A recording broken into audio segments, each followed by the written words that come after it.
that forget America, white America is an irredeemably racist country, and that the only course for the Negroes is to bring about a final, violent, apocalyptic confrontation. Ask you about this, and I think this question is right up your alley.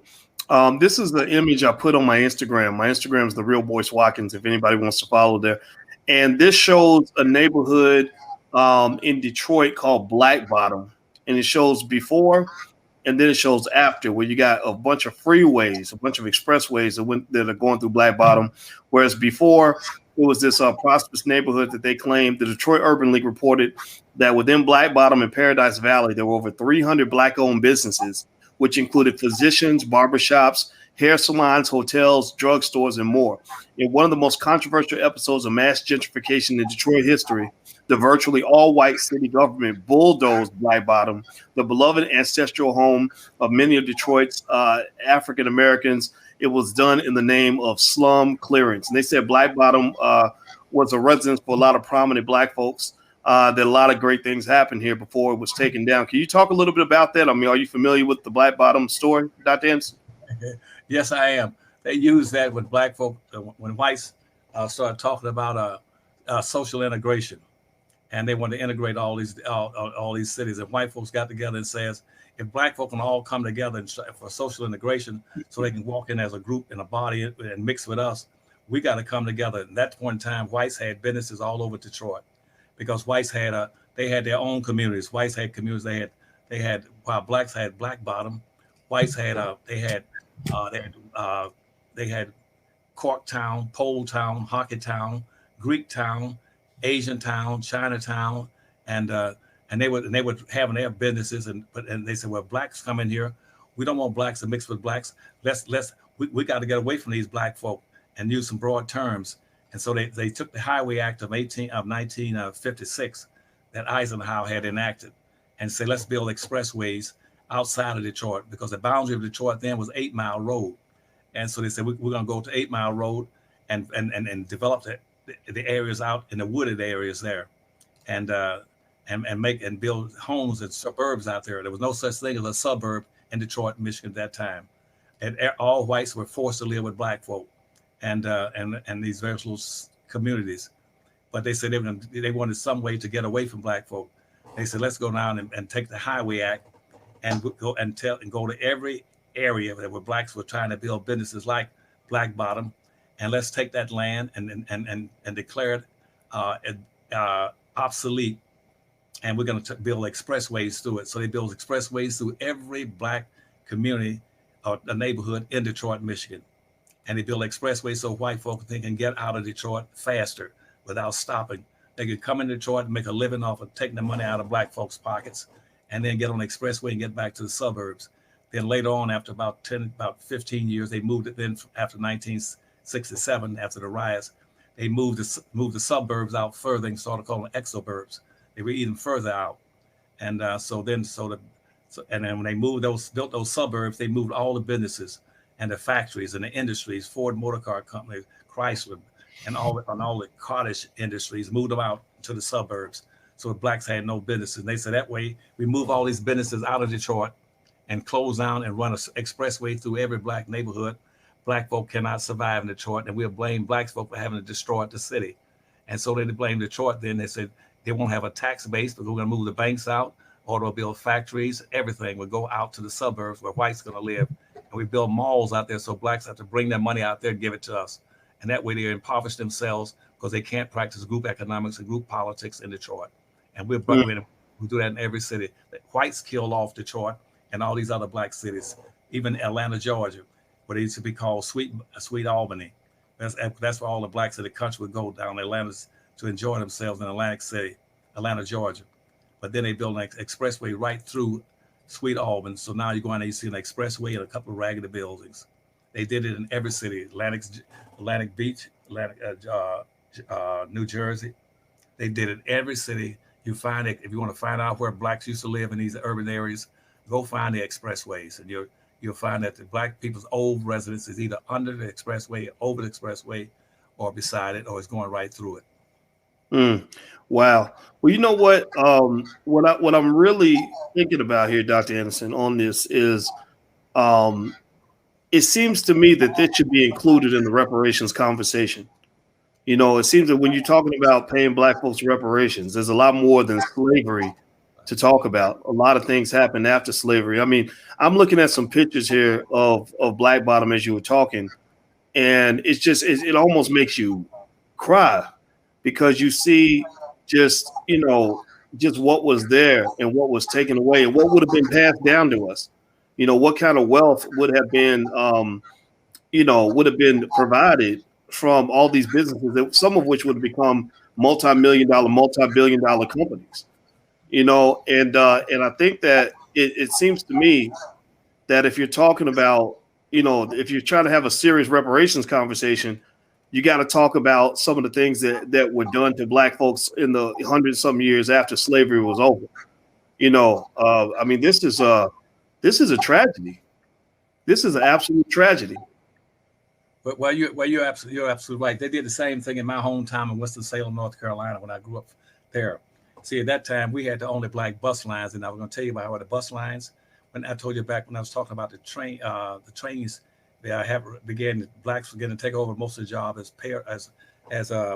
Pullman porters and everything, and the train station, their jobs as an engine fireman, putting the logs and coals into the stove to drive the railroads. Well, they began to start trying to figure out how to not let black folks take it over, and blacks will start demanding more money and everything else. So then they just tried to get to the buses. So my family was one of the families that built the only black bus line we ever had in the United States, called the Safe Bus Company, SAFE, Safe Bus.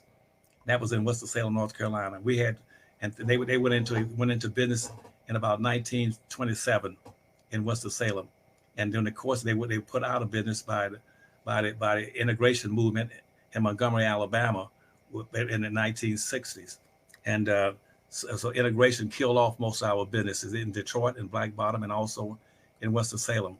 We had over all these buses. Our buses were the only buses that were running for the whole town. White folks rode our buses. We owned. I need you to hit the like button so it can register on YouTube algorithm. And again, if you enjoy this free content, this free information, and you leave here smarter, which is my intention, then go ahead and hit the like button. On the buses that time, we were 4 families along with my family, uncles and all of them. So we owned the buses, called the safe buses. But when the blacks began to integrate the buses down in Montgomery, they had a chance to bought the bus line and run it, but they preferred not to. All they wanted to do was sit on the front of it. And once they were able to sit on the front of it, that movement came up to North Carolina, and blacks in North Carolina said, we want to ride on the front of white buses just like Rosa Parks and other blacks in Alabama. We said, we don't have any buses for you to ride on the front of. They said, well, get some so we can sit on the front of them. And so the Safe Bus Company had to go out of business so black folk could sit on the front of the white buses. And they did the same thing with our cab companies. We had 2 cab companies. We had the Campbell City Cab and the Harris Cab. Whites had 2 cab companies, the Bluebird and the Yellow Cab. And so our people didn't write. See, those kind of vehicles. And they put all them out of that. That's a safe bus right there that you just saw. And those are our buses. We had buses. We had more buses than damn white folks didn't have any buses. And they put our buses out because black folk wanted to ride on the white buses, ride in the white cab companies. And that killed us off. They all did the same thing with the black movie theaters. We had 2 black movie theaters in every black city in the United States, at Lincoln and Lafayette. And so our movie theater had to go out of business because they didn't want to go to our theaters anymore. They wanted to go to white theaters. And the whites had 3 theaters in Winston-Salem. They had the Forsyth, they had the State, they had the Carolina theaters. So integration just tore us to pieces. And not only did they build expressways, they built expressways through and destroyed all the neighborhoods. And then they told black folk, y'all need integration. What y'all need is more in social integration. You don't need to own anything. And then we can give you all a job. And I told them, I said, black folk don't need no damn jobs. They need businesses. That's what they need. Blacks had full-time employment and jobs doing slavery. All of them were 100% employed in the field picking cotton, or in the rice field, or picking tomato, or picking tobacco. But see, most of your leaders, they don't understand all this history. So consequently, they're not going to come up with the right ideas because they're not old enough, wasn't around when all these things were going on. And the same thing when you start talking about people choosing between now talking about gay rights and women's rights and all this stuff. And when I was kids, during the war, then the Germans that we had, the German prisoners in Winston-Salem had more darn rights. In Winston-Salem, they had more rights than the blacks, and they were in prison, POW camps. We walked by them every day, going downtown, and the black white prisoners would pat their butts and blow their nose and try to spit on us, and they were prisoners of war that had been captured. We had one submarine. We bombed a submarine right off the coast of North Carolina. We got about 270 damn German prisoners in there and put them in a POW camp on Liberty Street and Fifth in Winston-Salem, and they were behind a fence there. But they would try to spit on us and pat their butts and drop their pants. And guess what? By the time we got downtown, they would be downtown sitting in the best hotels. The prisoners could go downtown where blacks couldn't even go for whites. They would go to the big hotels. They would go to the best restaurants. Blacks couldn't go to it. And so you start talking about reparation. It has to be more than just picking cotton. But I can't get that into black folks' heads. It just won't go in. They think that you're only talking about picking cotton. We worked in the cotton fields all day long and all this kind of stuff. We'll think about all the blacks they killed and slaughtered. And it's talking about riots. Do you know, I'm going to tell you, this is the last point, and I got to get off. That we had, and they talk about how black folks just rioted in cities and burned and during the civil rights movement. Let me tell you a secret nobody knows. Do you know we had over 248 riots in this country where cities were burned down? Do you know who did the burning? Whites burned them down. Whites burned down over 248 cities from the 16 and 1700s up to the present day. And guess what? They were all black towns. Whites burned down black towns, maroon towns. When they're back in the 1600s, they burned out all the maroon towns, and as well as later towns like Tulsa, Oklahoma, and Rosewood, and Wilmington, and Memphis, Tennessee. Whites were always doing the rioting. Black folk have never rioted and burned down whites' towns, but whites have burned down over 248 black cities and black towns. And just to put them out of business, they have sundown towns all over the country. Texas had more sundown towns than any other state in the United States, where black folk are not permitted to come to anything in that town. And so if you get a chance, you look at the Dirty Little Secrets book, or the Power of Numbers. You'll probably see a picture there in that book where I'm standing underneath a sign that says by the Ku Klux Klan. Did you see that in the Dirty Little Secrets too? I did not see it. I'll look it up though. Yeah. Okay. Look on. You'll see, and that's what I'm talking about. What they did there, they would burn down anything that was black. They burned down 248 black towns. But I've never heard anybody make a mention of that. When white folks talking about, well, black folk always burning down white folks' businesses. Where white folks burn down black homes and businesses for over 300 some years, and they burned down over 248 cities, even Rosewood.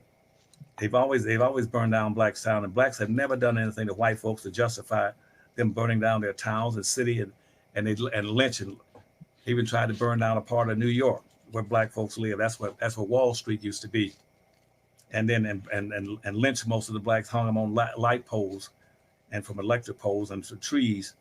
So don't you believe that stuff about black folk burning down whites. It's white folks were the biggest rioters and always been the big rioters. So this January 6th riots here in Washington, D.C., that was a typical way whites have acted throughout history, by thinking they are dominant. They got the weapons and they got the majority population, and therefore they were free to do whatever they wanted to do to blacks anytime they wanted to do it, any place. That's why they've always been the original terrorists in this country. Black folk have never been the terrorists in this country. And so they've always been the most patriotic people in the country. Okay. All right. Well, there we go. So there it is, everybody. If you could take 1 second, please, and thank Dr. Anderson for his time. Again, show your love. Let him know you love him. Also, hit the thumbs up button, please, before we head out of here. And also, his website is powernomics.com. That's where you can find all his books and everything he has to offer. I hope you'll take a look. And this is a great Black library for Black folks that really want your families to know what they need to know. And if you're interested in this kind of thing, tonight at 8 p.m., I'm doing a special lecture on economic survival plans for the entire family. I'll explain to you how our family holds family business meetings and how to form your economic family. So if you're interested in getting access to that curriculum, feel free to go to economicsurvivalplan.com. Bring your family, bring your kids, bring anybody you want. It's going to be a lot of fun. You're going to learn a lot. So thank you very much, Dr. Anderson. I really appreciate your time, and it's great talking to you. Well, thank you, and I'm hopeful that we'll hear from all these people that will first contact the Finley group by email or however they prefer to do it, and let them know they're supportive of this project. And because we got to put enough pressure on Washington and the Department of Transportation, let them know that we want this thing authorized as quickly as possible, so we get this line built for all these different business opportunities and employment opportunities in the cotton black belt that runs across the South for Black folk. I need you to hit the like button so it can register on YouTube algorithm. And again, if you enjoy this free content, this free information, and you leave here smarter, which is my intention, then go ahead and hit the like button.